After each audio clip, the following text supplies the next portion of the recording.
Ya, pertama KPU merumuskan ya tentang beberapa hal, diantaranya misalkan apa pesan kepemiluan yang akan disampaikan. Kemudian yang kedua, siapa penyampai pesan yang dianggap efektif menyampaikan pesan-pesan kepemiluan itu. Kemudian yang ketiga, metode medianya ya, media partner yang akan membantu KPU untuk menyampaikan pesan-pesan kepemiluan itu. Kemudian strateginya, bisa jadi ada tatap muka, ada diskusi, penyebaran informasi melalui berbagai macam media ya, dan kemudian audiens ya.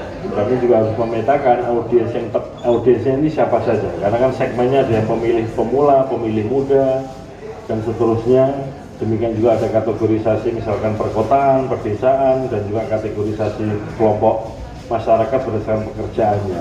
Jadi semua itu dipetakan supaya kemudian pesan-pesan kepemiluan itu efektif bisa sampai kepada pemilih.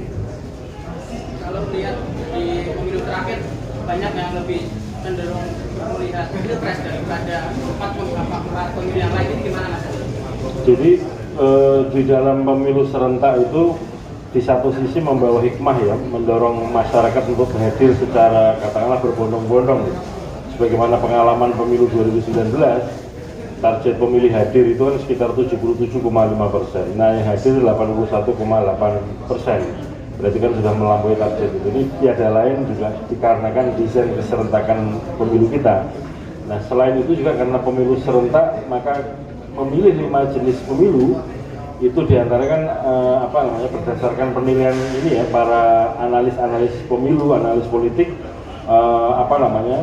yang kelihatan sebiarnya lebih diperhatikan adalah pilpres. Saya kira ini juga menjadi bagian penting, sebenarnya bukan hanya tanggung jawab KPU dalam situasi ini, karena di situasi itu peserta pemilu kan juga ada yang partai politik, sehingga penting partai politik juga untuk menyampaikan